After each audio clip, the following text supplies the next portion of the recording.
Hello everyone. मैं गौरव और स्वागत करता हूँ आपका अपने YouTube channel TN Twitter hub पर।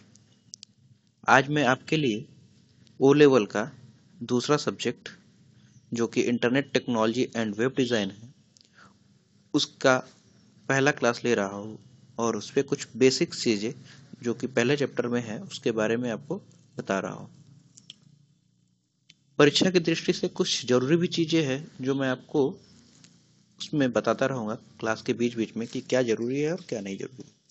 सबसे पहले हम जानेंगे आज इंटरनेट के बारे में, क्योंकि सब्जेक्ट का नाम भी internet technology and web design है। तो आइए शुरुआत करते हैं हम इंटरनेट से। इंटरनेट होता क्या है?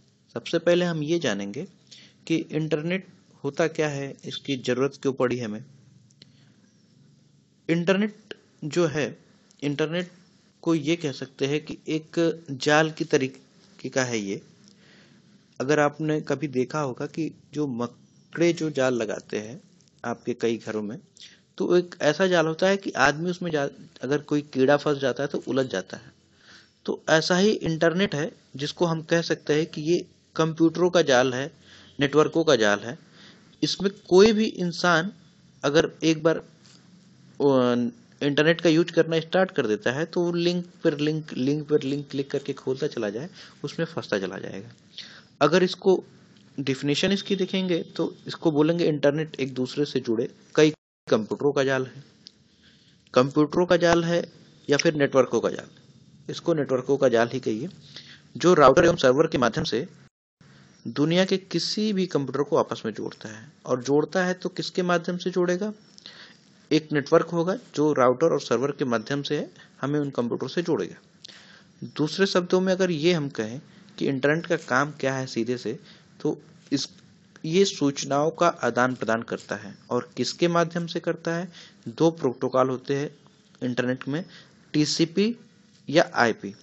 टीसीपी का मतलब होता है ट्रांसमिशन कंट्रोल प्रोटोकॉल। टीसीपी का मतलब क्या होता है कि ट्रांसमिशन कंट्रोल प्रोटोकॉल, और आईपी का मतलब होता है इंटरनेट प्रोटोकॉल।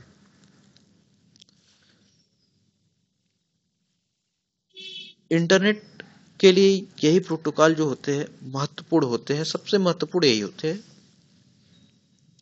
इसके बाद ग्रोथ ऑफ इंटरनेट हम पढ़ेंगे कि इंटरनेट का जो ग्रोथ होता है वो कैसे होता है, कहाँ से हुआ, स्टार्टिंग कहाँ से हुई।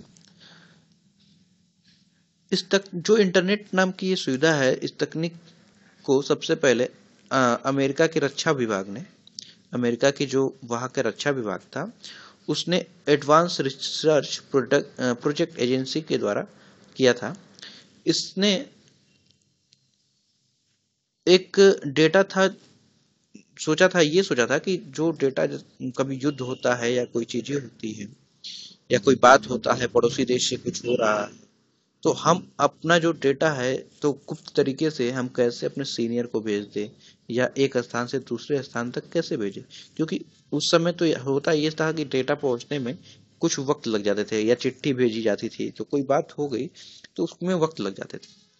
तो लोगों ने वहाँ के रक्षा विभाग ने सोचा कुछ ऐसा इन्वेंट करते हैं हम कि डेटा हमारा तुरंत पहुंचे वहाँ पे, और वहाँ से रिस्पांस भी हमें फौरन मिले जिसपे हम एक्शन ले सकें।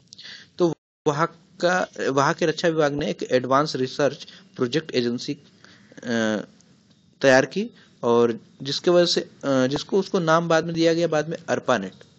अर्पानेट में एक कंप्यूटर दूसरे कंप्यूटर से नेटवर्क के द्वारा जोड़ दिया गया।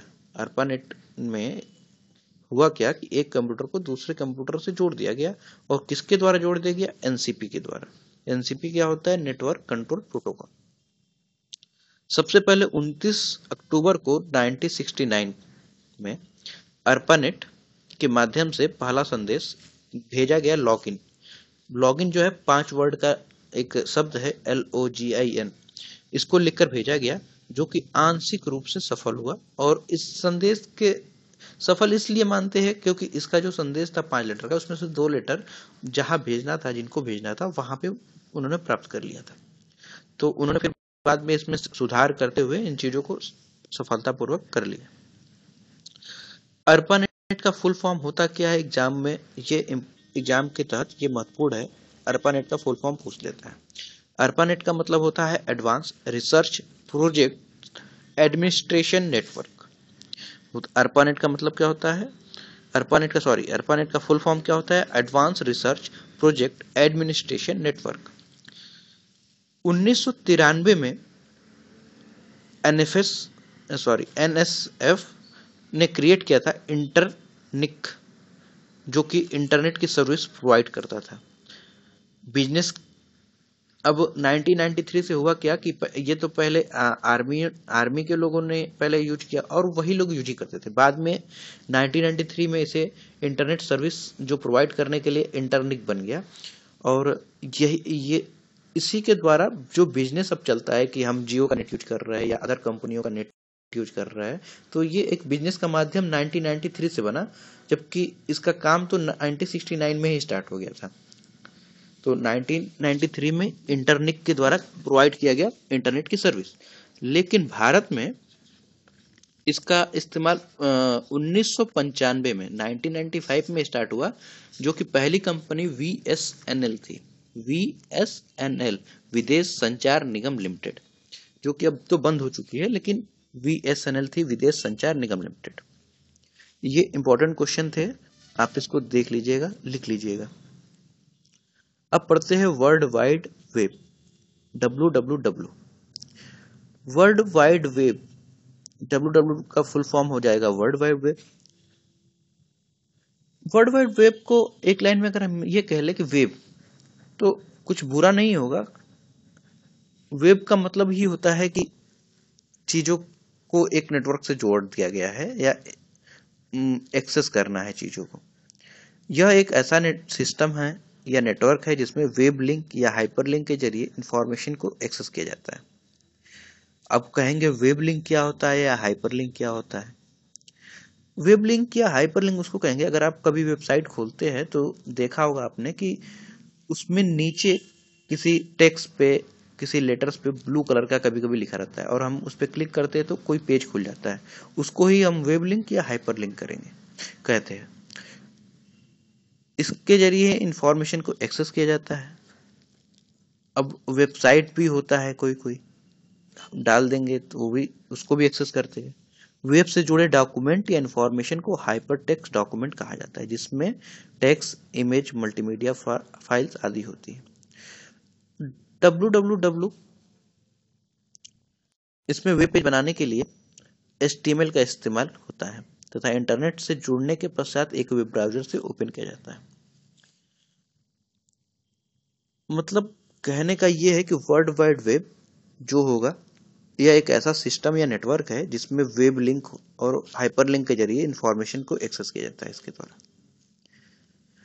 तथा जब HTML के द्वारा हम साइट बना लेते हैं, वेब पेज को बनाने के लिए HTML का प्रयोग किया जाता है तथा इंटरनेट से जुड़ने के पश्चात एक वेब ब्राउज़र से ओपन भी किया जाता है। आगे बढ़ते हैं, वेब ब्राउज़र के बारे में पढ़ते हैं, जो कि पार्ट है एलिमेंट ऑफ वेब का। वेब ब्राउज़र होता क्या है? वेब ब्राउज़र एक सॉफ्टवेयर एप्लीकेशन होता है जिसका इस्तेमाल हम इंटरनेट की उपलब्धता के दौरान अपने मोबाइल, लैपटॉप और कंप्यूटर में कभी भी कहीं से भी कर सकते हैं। यह एक ऐसा सॉफ्टवेयर होता है जिससे इंटरनेट पर अवेलेबल कंटेंट को ऑडियो, वीडियो, इमेज, गेम के साथ भी बहुत सी जानकारी पाने के लिए किया जाता है। वेब ब्राउज़र का मतलब हम जानेंगे कैसे। अब देखिए, वेब ब्राउज़र, अब वेब का मतलब ही हो जाता है, वेब का मतलब सीधे से आप कह देंगे इंटरनेट, और ब्राउज़र का मतलब हो जाएगा ढूंढना। तो अगर वेब ब्राउज़र का मतलब हम सही से देखा जाए तो ये हो जाएगा कि इंटरनेट पे हम किसी चीज को ढूंढते हैं। वेब ब्राउज़र में हम काम क्या करते हैं? अगर आप गूगल क्रोम आप अपने सिस्टम पे या मोबाइल पे यूज करते हैं तो आप देखते होंगे कि हम किसी चीज को डालते हैं, सर्च करते हैं, तुरंत मिल जाता है हमें फटाक से। इसके कुछ एग्जाम्पल हैं, जैसे कि internet explorer, Firefox, Chrome, Netscape, opera और सफारी। एग्जाम के दृष्टि से मैंने अभी देखा कुछ दिनों पहले, जब पेपर 2-3 पहले जब ओ लेवल के हुए तो एग्जाम्पल से उसने 3-4 वेब ब्राउज़र को लिया। इसके बाद से उसने एक ऐसा वेब साइट का नाम ले लिया उसमें, साइट तो उसने तो, और उसने पूछ दिया कि इसमें से एक वेब ब्राउजर कौन सा है। तो कुछ वेब ब्राउजर जो इम्पोर्टेंट है मैंने उसके नाम लिख दिए हैं, बाकी आप भी चीज़ें नेट पे भी देख सकते हैं कि और कौन कौन से वेब ब्राउजर है या नहीं है, ये चीज़ों को आप पता लगाएं। और वीडियो अपलोड होने के बाद कमेंट में जरूर बताएं कि कौन कौन से इसके अलावा वेब ब्राउजर आपने देखे। आइए नेक्स्ट पॉइंट है वेबसाइट्स और वेब पेजेस। वेबसाइट्स और वेब पेजेस, अब इसके बारे में जानकारी हम लेते हैं। वेबसाइट होता क्या है? जैसे कि हम बुक जो पेज होते हैं, सिंपली अगर हम ये मान लें कि हमारे पास कुछ पेज है और हम उसको जोड़ देते हैं, तो या तो अगर पेज खाली है तो कॉपी बन जाएगा, या तो हमारे पास कुछ ऐसी डेटा है जिसको हम कलेक्ट कर लेंगे उस पेज पे, बाद में अगर स्टेपलर कर देंगे तो एक बुक की तरह वो बन जाएगा। इसी तरीके से जो नेट पे, जो इंटरनेट पे जो चीज़ें होती है, या हम जो HTML की कोडिंग करके वेब पेजेस बनाते हैं, तो वेब पेज का एक कलेक्शन होता है, और उस अगर उस कलेक्शन को हम एक जगह कर देंगे तो एक वेबसाइट का रूप ले लेता है। तो हम सीधे से कह सकते हैं कि वेबसाइट होता क्या है, तो कलेक्शन ऑफ वेब पेजेस होता है। अब वेब पेज क्या होता है? वेब पेज पे हम कुछ डेटा होता है, जैसे कि टेक्स्ट होता है वेब पेजेस। अब ये हम कह सकते हैं कि जो वेब पेज का काम है, अगर हमने बोला कि वेब पेज क्या क्या रखेगा अपने पास, तो वेब पेज पे हम कोई डेटा, वीडियो, ऑडियो, या फिर टैग्स, या किसी प्रकार का PDF का डेटा है या कोई डेटा है तो हम उस पर रख सकते हैं, और उसी का कलेक्शन जब उस कई वेब पेज हो जाएंगे तो हम उसको वेबसाइट में कन्वर्ट कर देंगे। और प्रत्येक वेब पेज एक दूसरे से वेबसाइट में लिंक होता है। तो हम सीधी सी बात ये जानेंगे, अगर जो चीज़ वेब पेज में है वो सीधे हमारे वेबसाइट पर अगर डाल देंगे तो वही चीज़ वेबसाइट में भी हमारे हो जाएंगे। बस ये होगा कि वेबसाइट जो हमारी होगी वो वेब पेजेस का कलेक्शन हो जाएगा। एक चीज़ मैं आपको ऊपर बताना भूल गया कि www, इसके इन्वेंशन जो इसका इन्वेंट किया था, टिम्स बर्नर ली ने किया था। और ये इंपॉर्टेंट क्वेश्चन है, पूछता है कि www इसका इन्वेंशन किसने किया था, तो टिम्स बर्नर ली ने किया था। आप इसको लिख लीजिएगा। आज के लिए इतना ही। बाकी वीडियो को आप प्यार दें, लाइक करें, सब्सक्राइब करें और शेयर जरूर करें। और अगले वीडियो आपको जल्द ही मैं प्रोवाइड कराऊंगा। धन्यवाद।